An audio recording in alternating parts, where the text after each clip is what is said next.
1000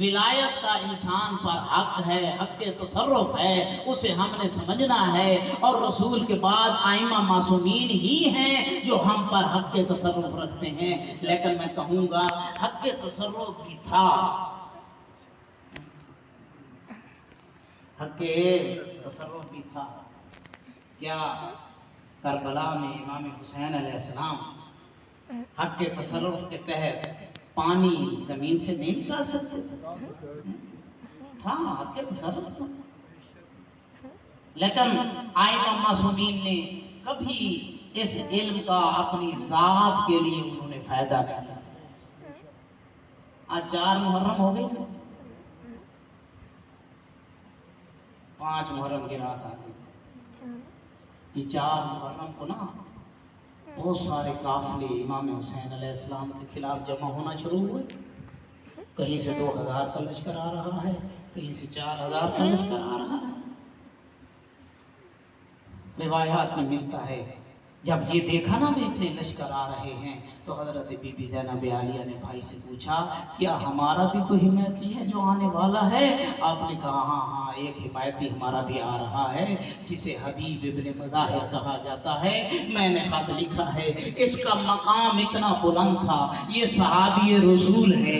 جب یہ خط پہنچا نا، اب جو ہے نا کہ اپنی بیوی کو آزمانے کے لیے کہہ رہا ہے، میرا دل ہے کہ میں نہ جاؤں۔ اب اس کی بیوی کہتی ہے اگر تمہاری ایسی حالت ہے تو یہ چوڑیاں لے لو اور تم پہن کے بیٹھ جاؤ اور مجھے اجازت دو، میں وقت کے امام کی نصرت کے لیے جاتی ہوں۔ بس عزادارو، حضرت حبیب ابن مظاہر نے کہا میں تمہیں آزما رہا تھا۔ آپ نے اپنے ملازم کو کہا تم گھوڑا میری سواری لے کر باہر چلے جاؤ، میں وہاں آ جاؤں گا۔ بس عزادارو، حضرت حبیب ابن مظاہر کربلا پہنچے۔ جیسے ہی خبر ملی نا، بی بی زینب عالیہ نے فضا کے ہاتھ سلام بھیجا، کہا حبیب ابن مظاہر کو ہمارا سلام دو۔ بس یہ سلام سننا تھا۔ حضرت حبیب ابن مظاہر نے ماتم کر کے کہا سیدزادیوں پہ ایسا وقت آ گیا ہے کہ غلاموں کو سلام بھیج رہی ہیں۔ بس عزادارو، شب عاشور کی ایک بات بتا کر آپ کی زحمت دور کروں گا۔ شب عاشور میں حضرت حبیب ابن مظاہر کچھ اصحاب کے ساتھ خیموں کے ارد گرد حفاظت کر رہے تھے۔ اندر سے بی بی زینب عالیہ پوچھ رہی تھی اے بھیا کیا تو نے اپنے اصحاب کو آزما لیا ہے؟ وہ تمہیں چھوڑ کے تو نہیں چلے جائیں گے؟ بس عزادارو، حضرت حبیب نے سنا، اصحاب کے پاس آئے، اے مسلم بن اوسجا، اے زہیر ابن کین، آؤ اپنی وفاداری دکھاتے ہیں۔ خیمہ بی بی زینب پہ آئے، آواز السلام علیک یا بنت رسول اللہ، اب ہمارا سلام ہو۔ بی بی اگر آپ ہمیں حکم دیں ابھی اپنے ہاتھوں سے اپنی گردنیں اتار کر آپ کے سامنے رکھ دیں۔ بس عزادارو، یہ آزمایا، اب شہادت کا دن آیا۔ حضرت حبیب ابن مظاہر نے جو ہے نا وہ اجازت مانگی، حضرت گئے، ایک جو ہے نا رجز پڑھا، بہادری کے جوہر دکھائے، لیکن جب آخری وقت آیا آپ نے سلام کا مولا میرا سلام ہو، ابھی سلام ختم نہیں ہوا تھا، امام حسین علیہ السلام پہنچ گئے۔ میں کہوں گا مولا آپ کو تو اپنے اصحاب کا بھی خیال ہے، وہ کون سا کتنا مشکل وقت ہوگا جب آپ